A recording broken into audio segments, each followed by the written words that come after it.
Salve, salve pessoal, sejam bem-vindos a mais um episódio do Saluscast. Hoje eu estou com a Luli, que vai nos contar toda a trajetória dela, do diagnóstico, o combate e como ela ressignificou a vida enfrentando todo o processo no diagnóstico do câncer. Então, Luli, muito obrigado pela tua presença, por estar aqui para nos contar essa história corajosa e que com certeza vai ajudar muitas pessoas a ressignificar esse diagnóstico e como que a gente combate tudo isso.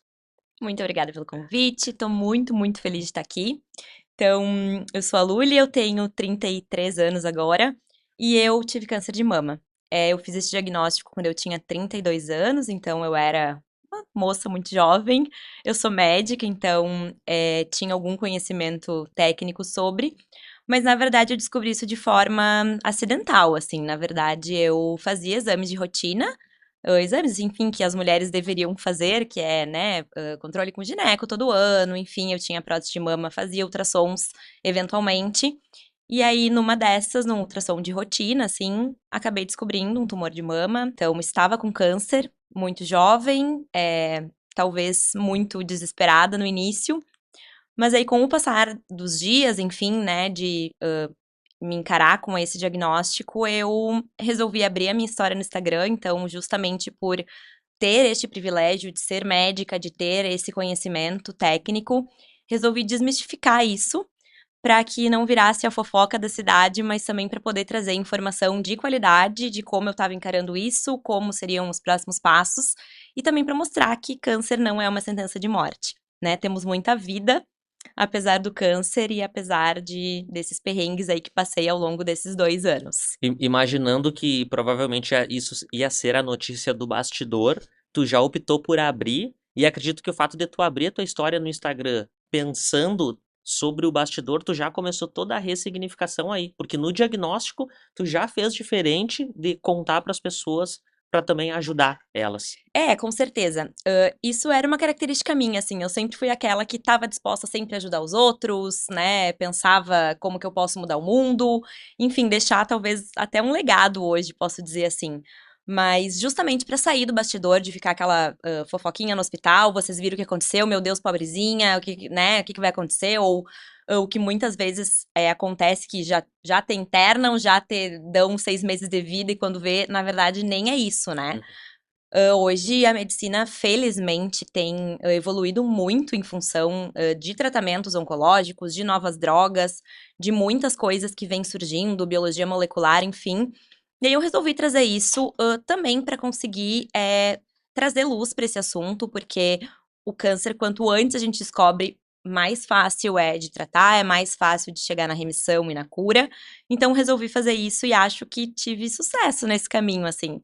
Justamente como tu falou, ressignificar isso pra mim, né, como pessoa, como profissional, mas também pra trazer isso pra que as outras pessoas também não fiquem com aquele mito da Carolina Dickmann rapando o cabelo na novela das 9, dos filmes que muitos mostram as pessoas de cama, muito mal, muito sintomáticas.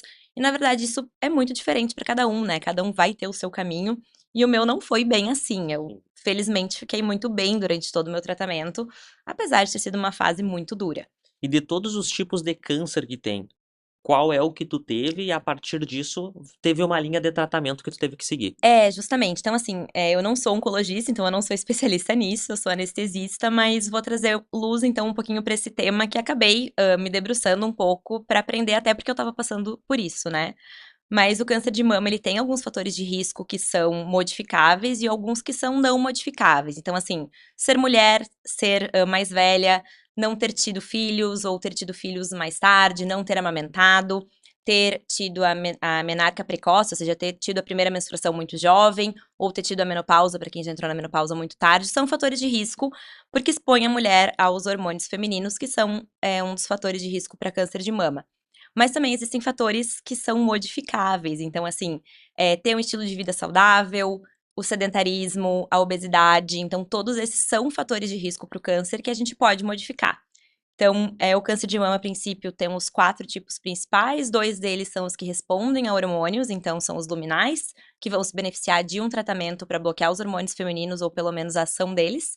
E os outros dois tipos, que são o HER2, que é uma proteína que está expressa lá nas células do câncer, que faz esse tumor se multiplicar mais rápido, e os triplo negativos, que são os tumores que não têm nenhum desses três receptores, e também são um subtipo mais agressivo e mais associado à recorrência. Então, na verdade, eu descobri dois tumores ao mesmo tempo, Tu na teve mesma. dois, desses três que tu trouxe pra nós, tu teve dois ao mesmo Eu tempo. tive tanto o HER2 quanto o triplo negativo, então eu tinha os dois tipos mais agressivos e que recidivam mais e mais precoces. E a partir daí, então, a gente vai abrir algumas frentes de tratamento, e isso é bem importante frisar que não é a gente que decide, então várias pessoas me perguntaram, mas por que tu vai fazer químio? Faz só cirurgia, minha vizinha se curou assim, e na verdade não é bem assim, né? Existem estudos, protocolos, a oncologia é uma especialidade que estuda muito, então todas as decisões são baseadas em protocolos que foram determinados por estudos populacionais, enfim. E aí, para o meu tipo de câncer e para a agressividade que eles tinham, primeiro foi proposto que eu fizesse quimioterapia, então a quimioterapia neoadjuvante, aquela que a gente faz antes da cirurgia. Depois disso, eu fui fazer a mastectomia, então eu acabei fazendo uma mastectomia bilateral. Também, cada caso é um caso, o mastologista vai conseguir definir com a paciente o que é o melhor, mas no meu caso foi isso que foi feito. Depois disso, eu ainda tive a radioterapia, que é aquele tratamento que faz para, né, conter ali localmente o tumor. E aí, depois disso tudo, que eu achei que ia ter chegado, cruzado a linha de chegada, eu tive mais um esquema de quimioterapia para fazer, que foi a quimioterapia adjuvante, então, que é aquela que faz depois da cirurgia. E aí, por fim, entrei em remissão, quase 1 ano e meio aí de tratamento, mas foi isso que foi proposto para mim. E esse último tratamento que tu teve que fazer foi porque começaram a ter outras É, sinais ou faz parte do protocolo? não, na verdade não fazia parte do meu protocolo inicial. A ideia, né, que a gente deseja é que a quimioterapia nesses dois tipos de tumores, que são os HER2 e os triplo negativos, que a quimioterapia consiga matar todo o tumor. E quando isso acontece, o tratamento terminaria ali na radioterapia, mas no meu caso, a quimio não conseguiu matar os dois tumores, 100%, né? O que a gente chama de resposta patológica completa, que é quando depois da cirurgia não se detecta mais o tumor lá na peça que vai ser examinada. Então, eu ainda tinha tumor depois da cirurgia na peça, né? Então, ele foi retirado.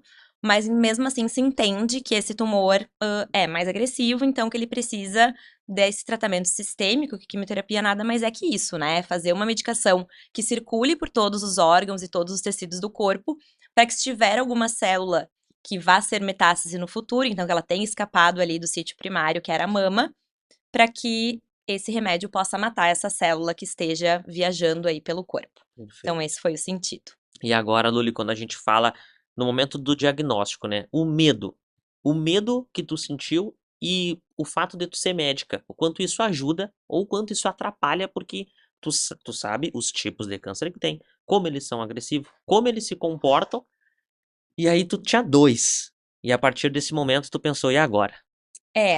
Eu recebi o diagnóstico, era uma sexta-feira de carnaval, então foi assim, obviamente eu fiquei com medo.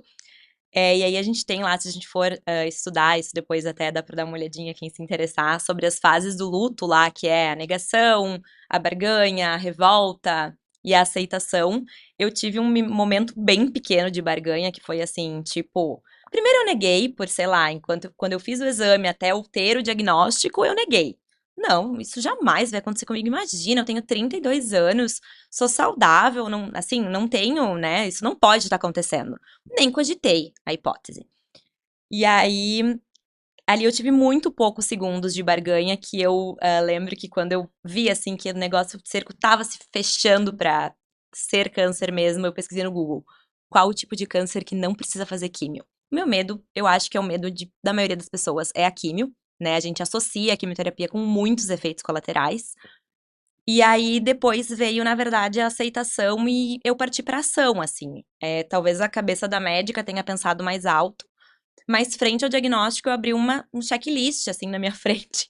E eu fui checando o que eu tinha que fazer, assim. Então, consulta com o onco, consulta com o masto, programa isso, programa aquilo. Já fui tendo muita rapidez também, consegui agilizar muitas coisas por estar inserida aí no meio, né?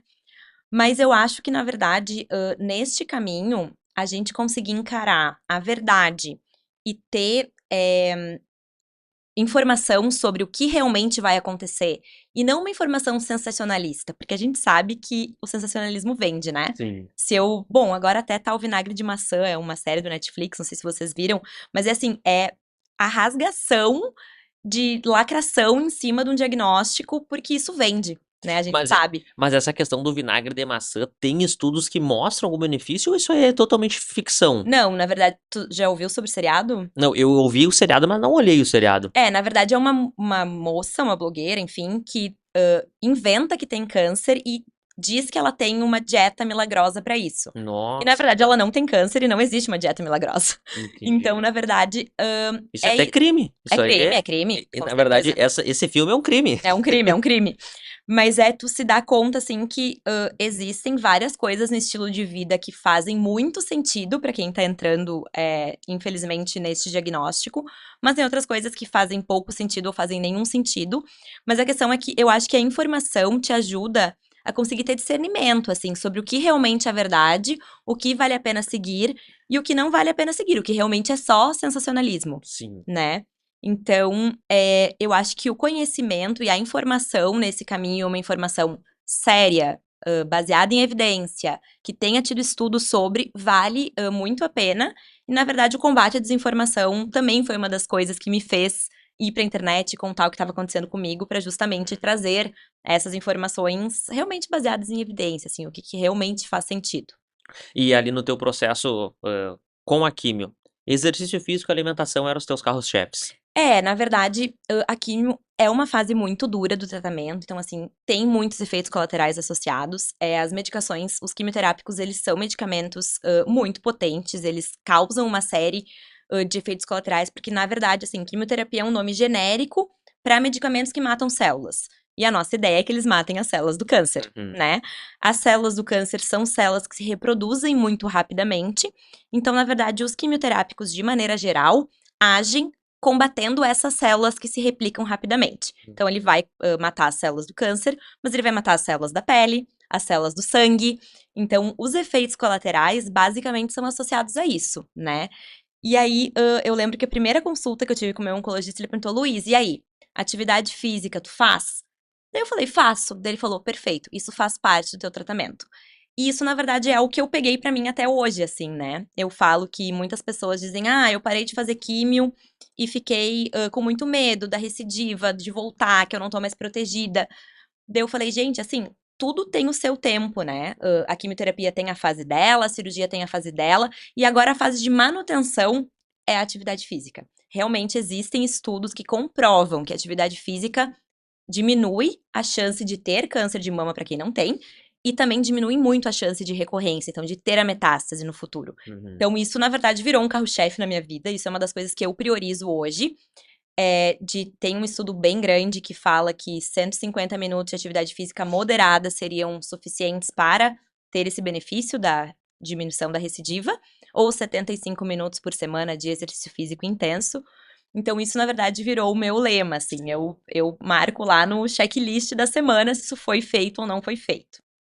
O legal do exercício é porque justamente ele vem ajudar o teu sistema imune, que naquele momento já está sendo atacado, está debilitado, e ele vem para ajudar. E ao mesmo tempo usar o exercício como teu amigo, porque dependendo da intensidade ou como tu vai manipular as variáveis, o exercício pode até ajudar a sucumbir um pouco mais a imunidade, né? Então esses detalhes são importantes também. Justamente. E, além de tudo, no câncer de mama, uma coisa que é muito importante e é muito recorrente é o bloqueio hormonal, né? A maioria das pacientes é colocada em bloqueio hormonal, pelo menos se bloqueia a ação dos hormônios femininos, porque eles, para alguns tipos de câncer, o hormônio feminino é o alimento. Então, ele que vai fazer estimular o câncer a crescer.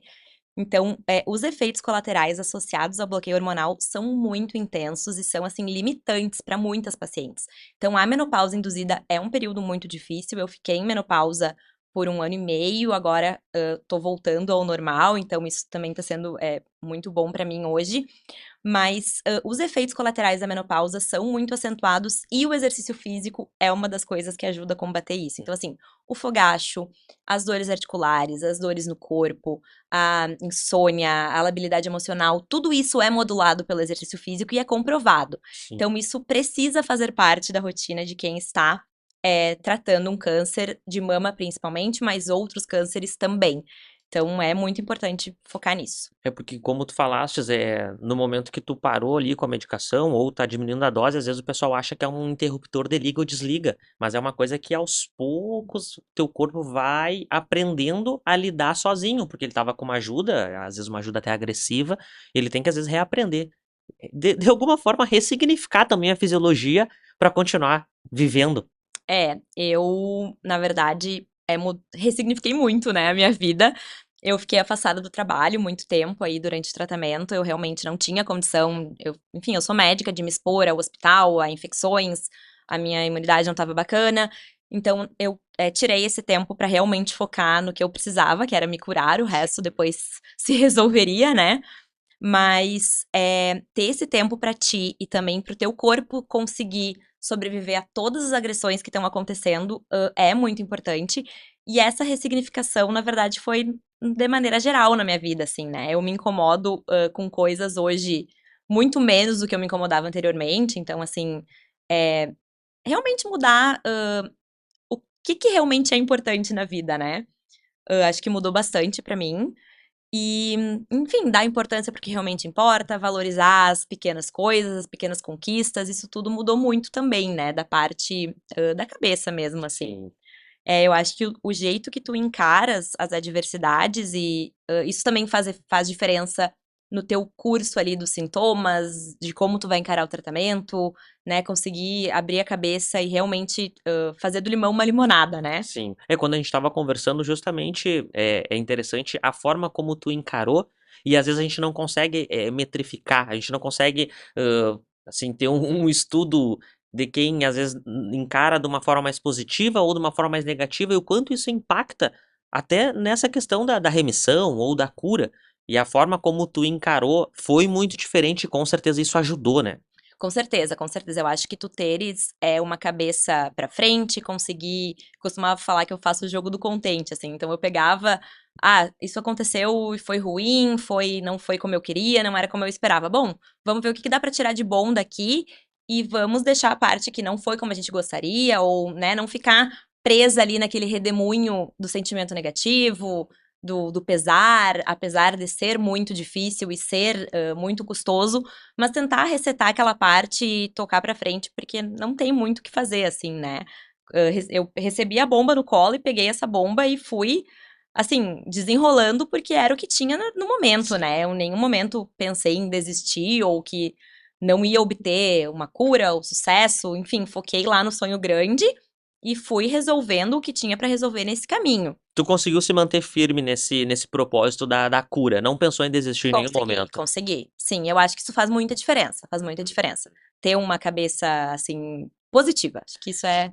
E quando a gente fala em cura e remissão, qual é a diferença? E hoje, qual é a fase? Tá Na curada verdade ou tá na remissão? na verdade, assim, isso é uma discussão muito grande aí entre quem entende do assunto, mas se diz que a remissão, acontece quando não tem mais nenhuma evidência da doença, então quando os tratamentos propostos acabaram, e não se tem mais evidência clínica nem laboratorial, da doença. E a cura se dá 5 anos depois. Então, depois de 5 anos em remissão, que é o período mais crítico para que haja recidiva, e a gente espera que não haja, né? Mas aí então se daria a cura. Mas, assim, essa é a definição médica, mas como paciente não é a definição que eu quero, obviamente, né? Então, depois ali do último dia que eu fiz a última sessão de quimioterapia e terapia-alvo, eu decidi que aquilo ali era a cura. Então, aquele ali foi o dia que eu marquei, foi 25 de julho.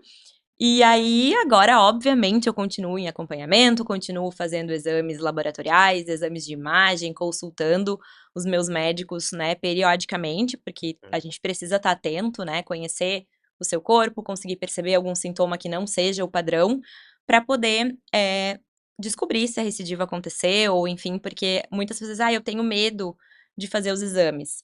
E assim, eu entendo que as pessoas tenham medo, mas assim, o que se descobre antes, se trata antes e se tem uma maior chance de ter sucesso no tratamento. Sim. Não Então, fazer não é uma solução pra não ter, né? não fazer não é uma solução para não ter, e é o que eu sempre digo, assim, as pessoas têm muito preconceito com câncer, né? As pessoas até nem falam, eu tô com aquela doença.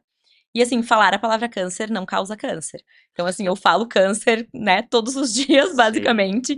E não é isso que faz a doença ser pior ou ser mais agressiva, ou enfim. Então, eu acho que isso também é uma coisa que É que é muito. A associação é muito forte é com a muito forte. É morte. muito forte. Isso é horrível pra E quem assim, pensa e sente isso, né? e hoje em dia, felizmente, assim, a medicina evoluiu muito, então a gente tem muitos medicamentos que mudaram o curso do tratamento do câncer de mama. Então, antigamente, realmente era uma sentença de morte, mas hoje em dia a gente tem mulheres vivendo com câncer de mama há 10 anos.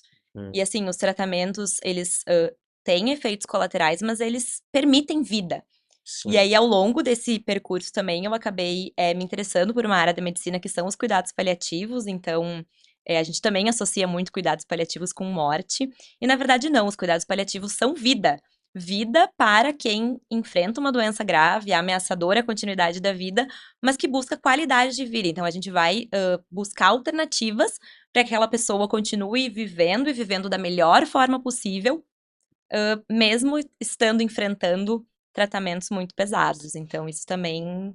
E dentro da tua especialidade como anestésio, tu já consegue colocar muito em prática todo esse teu estudo sobre cuidados paliativos. Acho que sim, acho que sim. A gente não associa isso, né? Mas pensando bem basicamente, assim. Existem doenças que são incuráveis, então, existem cânceres que vão ser incuráveis, a gente não vai conseguir cura, mas a gente vai conseguir controle da doença. E mesmo enquanto as doenças incuráveis, elas ainda têm alguma terapia que vá mudar a evolução delas, então, assim, eu vou continuar fazendo uma quimioterapia para controlar aquela doença que já é disseminada, mas ao mesmo tempo eu posso ter uma terapia que é modificadora da doença, mas que também eu tenho uma abordagem paliativa no meio disso, assim. Então, eu vou evitar, por exemplo, que o paciente tenha dor, eu vou evitar os principais efeitos colaterais, eu vou buscar alternativas, por exemplo, as quimioterapias são muito ruins para as veias, né? A gente fica com as veias muito debilitadas, às vezes faz trombose, às vezes as veias secam, como as pessoas falam. Isso também é uma alternativa, por exemplo, as pessoas, algumas, têm tanta dificuldade de fazer a punção que isso acaba sendo uma tortura, assim, é pior puncionar a veia do que realmente receber o remédio. Então, vai buscar um catéter para fazer, para ajudar nisso. Então, tem várias coisas que a gente pode, várias abordagens paliativas, mesmo que a doença não seja incurável, que ela não tenha um controle, Sim. né? Então, isso eu já consigo colocar em prática. E, na verdade, isso se tornou uma missão, talvez, assim, um propósito. E isso Imagino. também tem sido muito bacana. Dentro do, assim, do sintomas e principalmente os efeitos colaterais ali da quimio, quais foram os que mais te judiaram? E como que tu fez pra, assim, para manejar o desconforto, a dor? Porque às vezes por mais que tenha algumas estratégias, tu não consegue escapar 100% do desconforto, mas tu minimiza eles, né? Sim, com certeza. Primeiro que a gente recebe uma lista gigantesca de medicações, então sempre vai ter alguma medicação que vai te ajudar nesse caminho, e tu precisa ter isso bem esclarecido com o teu médico, conversar com o teu oncologista o que fazer em cada situação. E aí tem várias alternativas aí de tratamentos não medicamentosos que também ajudam, mas assim, o que eu mais tive? Eu tive fadiga, que é aquele cansaço que assim não alivia muito com sono, fica meio mole, fica sem vontade de fazer nada, quer ficar só deitada, enfim. E isso é uma das coisas que no tratamento a gente tem que respeitar, então a fadiga ela é minimizada pelo exercício físico, então tu conseguir levantar e fazer alguma coisa vai ser melhor, mas tu tem que respeitar Uhum. aquele momento do corpo, porque é quando as defesas estão mais baixas, quando, né, o corpo realmente está pedindo um descanso. A fadiga eu tive um pouco, eu quase não tive náusea e vômito, então isso foi muito bom pra mim, assim, eu consegui manter com as medicações, manter a náusea e vômito controladas. Mas na segunda parte da minha químio, eu tive uma síndrome que é chamada de síndrome mão-pé, que é uma descamação das mãos e dos pés, e isso realmente, assim, diminuiu muito a minha qualidade de vida. Eu tive que deixar de fazer várias coisas que eu fazia. Era uma época que eu achava que eu ia conseguir voltar a trabalhar, e na verdade também não consegui por conta da mão, porque eu trabalho, né, enfim, botando luva, tenho procedimentos pra fazer que não conseguia fazer por causa das mãos. Mas acho que esses foram os efeitos colaterais mais importantes que eu tive, assim. É uma ardência que dá na mão, assim. E muito inchaço, dor nas articulações, a pele descama, faz ferida no pé e na mão. É bem delicado, assim, e não tem muito o que fazer pra melhorar, esperar que passe. O esporte até tu teve que, tu pratica e teve que parar Eu também. fazia, então, eu fiz musculação durante todo o meu tratamento, e isso realmente foi muito importante pra mim. E eu era adepta dos esportes de raquete, então eu jogava beach tênis, jogava pádel, que é uma coisa também que eu acho que ajuda porque convive, tem ali a motivação ali do esporte em grupo, isso realmente faz diferença, eu acho, né? Sim. Então, mas nesse momento, nessa segunda quimio, eu tive que parar de fazer isso, eu mantive só a musculação, às vezes era difícil até de colocar tênis, por exemplo, mas aí eu fui readaptando, e isso também é bem importante contar com um profissional que consiga entender as suas limitações ali no momento e conseguir adaptar uma atividade que seja, assim, proporcional ao que tu tá vivendo, né? Então, assim, por exemplo, quando eu operei a mama, não podia fazer membro superior, mas tudo bem, vamos adaptar e vamos focar ali no membro inferior, ou, por exemplo, fazer um cardio que não balance, né? Porque o Sim. impacto pode atrapalhar o resultado cirúrgico. Então, tudo isso também fez diferença pra mim. O teu processo cirúrgico foi um processo tranquilo? Foi um processo tranquilo. Uhum. Eu fiz mastectomia bilateral, então mexi nas duas mamas ao mesmo tempo, já coloquei as próteses. E o meu pós-operatório foi muito bom, assim, mas isso também é muito pessoal, né? Eu sou anestesista, eu lido com isso todos os dias, mas tem gente que tem um limiar diferente pra dor, cada pessoa é uma pessoa e não dá pra comparar, né? Eu passei muito bem, mas tem pessoas que vão ter dor, vão ter um pouco mais de restrição. A físio nesse contexto é muito importante, então tu, né, consultar com alguém especializado que saiba ali manejar ali as principais limitações, então é importante manter amplitude de movimento, conseguir trabalhar essa parte também faz diferença para sequela, assim, a longo prazo. Perfeito. E a Luli, anestesista, depois de passar por todo esse processo, o quanto isso te ajudou também no teu trabalho, ajudando as pessoas não só com aquele conhecimento técnico, mas sim com a experiência de quem realmente viveu na pele, o skin the game, passou pelo processo. Eu acho que a gente acaba desenvolvendo, assim, eu desenvolvi muito a compaixão, então tu conseguir entender pelo que aquela pessoa tá passando, né? Tu saber que aquilo ali é um momento de fragilidade e né? É um momento que mexe, principalmente no câncer de mama, com a autoestima da mulher, com, né, toda essa questão que faz diferença. A quimio pra mama perde cabelo, então isso também é uma condição, assim, que impacta muito a qualidade de vida, a autoestima. E isso realmente mudou, assim, na minha vida. Eu consigo compreender muito melhor. E também tento dividir isso, assim, né? A gente conseguir se colocar no lugar do outro, às vezes, é dolorido. Porque tu ter compaixão não é só, assim, olhar e dizer assim, tá fazendo químio, tá difícil aí, tá ruim, né? Bah, que droga. Porque tu se colocar no lugar do outro, realmente, assim, tu vai ter que sentir aquilo, né? Sim. Então, pra te conseguir te colocar no lugar do outro, tu vai ter que passar por um momento de sofrimento também, que é imaginar onde o outro tá. E isso, pra todo mundo é difícil, mas pro profissional de saúde é difícil também, e isso foi uma das coisas também que eu aprendi. Eu acho que hoje eu sou uma médica melhor, vamos dizer assim. E eu fico pensando, às vezes as pessoas tentam ajudar ou acham que estão ajudando e acabam atrapalhando, seja por um feedback, uma forma de falar, às vezes até um capacitismo, né, que acaba, que tu até trouxe a questão da pobrezinha, eu não quero ser essa pessoa, e o quanto às vezes genuinamente a pessoa tá querendo ajudar, mas às vezes por falta de vivência, de entender o processo, acaba atrapalhar, talvez é ruim também de falar, né, porque ela tá dando ali o seu melhor, mas não tá ajudando. É que, na verdade, é muito difícil. A gente, na verdade, a grande maioria das pessoas não sabe o que falar quando tu se depara com um caso como esses, né?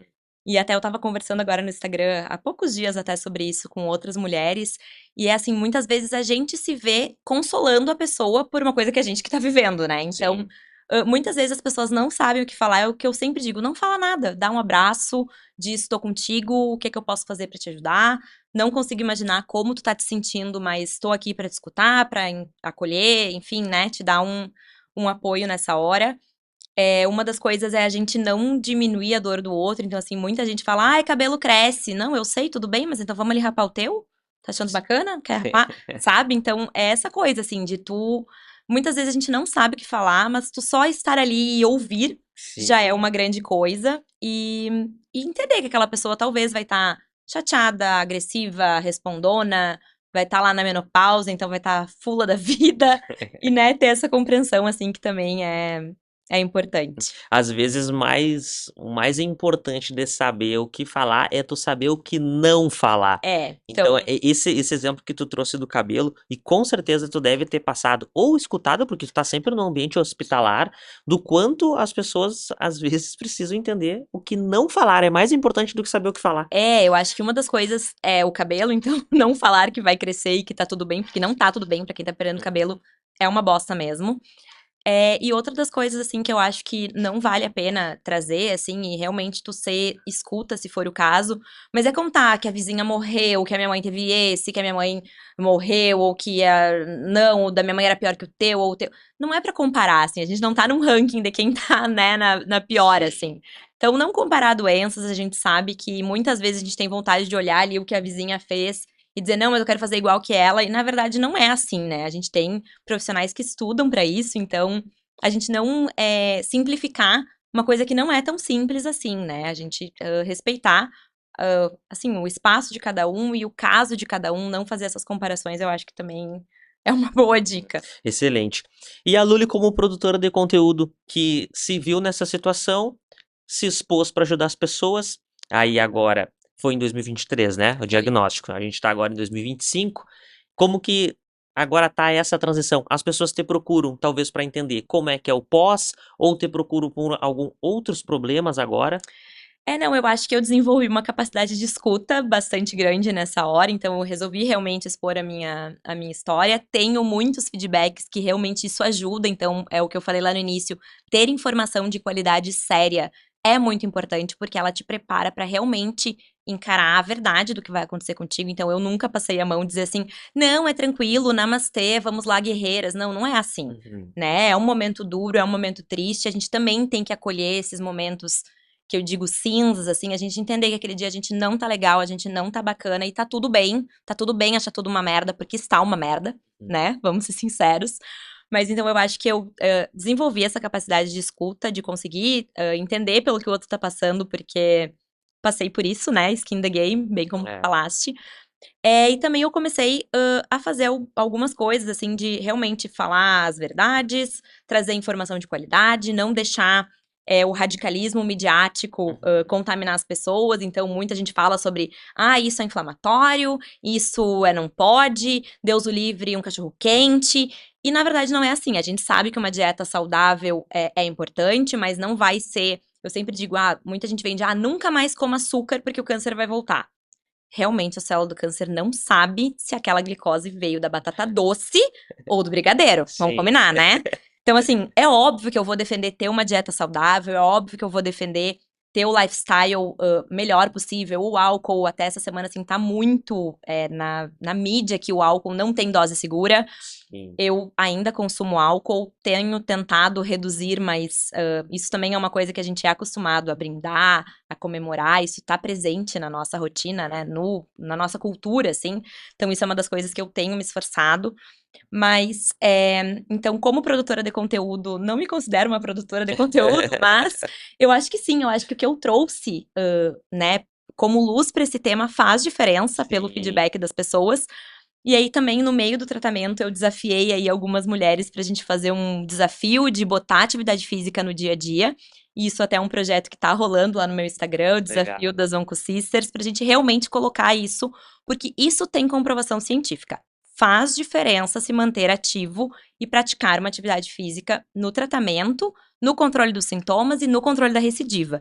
E o grupo Oncosister são pessoas que têm o diagnóstico ou são qualquer pessoa que é... Pessoas que têm o diagnóstico, porque eu acho que a gente tá nesse lugar de construção de comunidade, faz muito sentido, porque às vezes as pessoas falam, eu aqui me sinto que eu consigo compartilhar o que eu tô sentindo, as pessoas entendem o que eu tô falando, porque muitas vezes só quem viveu consegue entender, né, o que aquela pessoa tá passando, vai ter palavras pra falar, vai contar como que ela passou, então assim, é um grupo que tem pessoas que estão tratando, pessoas que já trataram, pessoas que continuam em tratamento.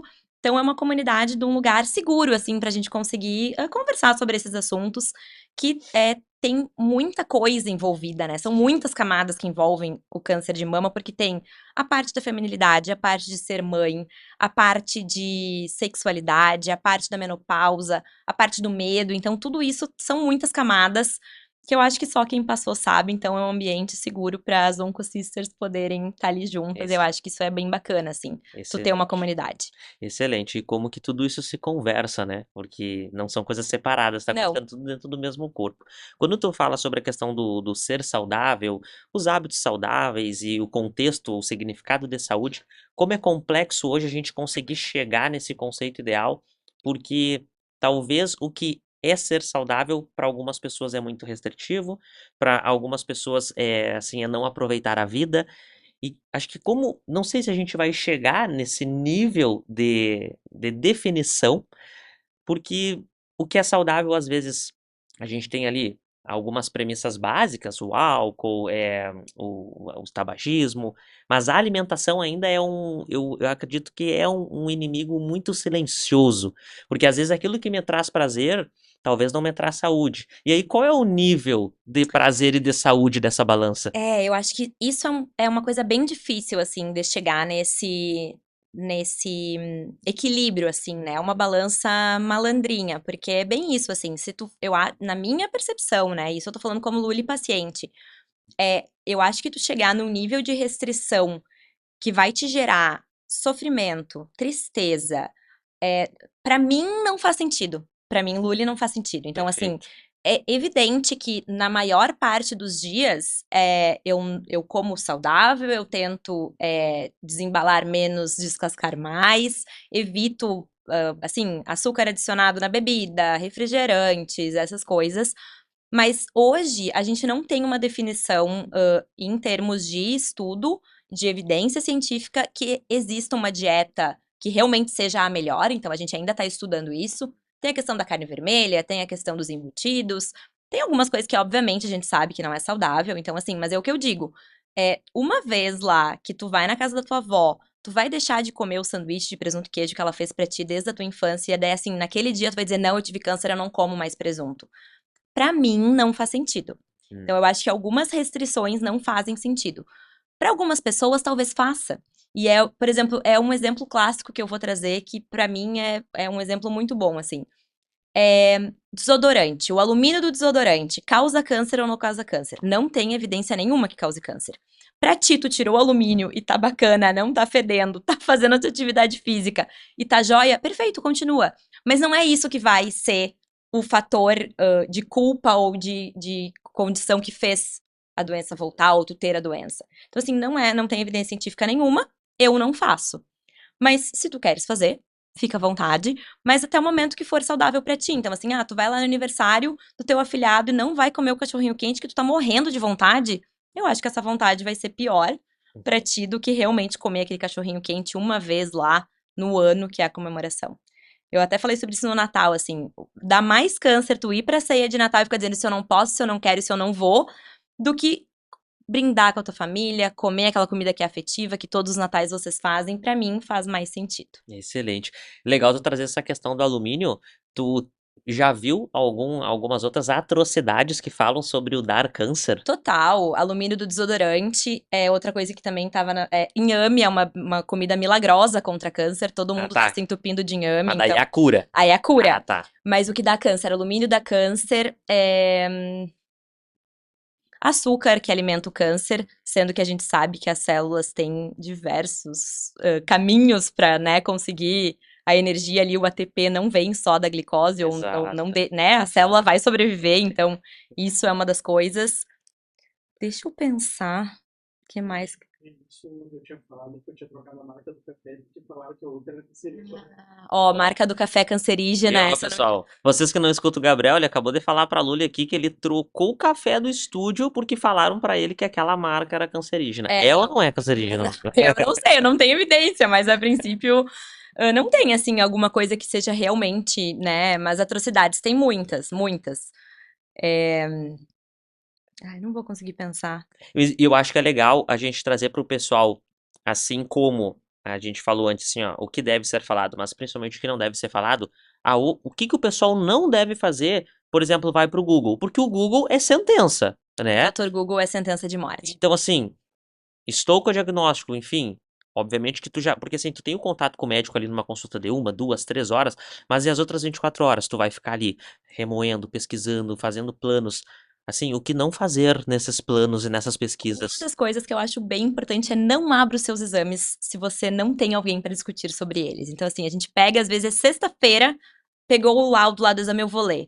Na verdade, às vezes não tem nada a ver com a doença. Uma leitura leiga ali vai realmente causar pavor e não vai te dar nenhuma luz.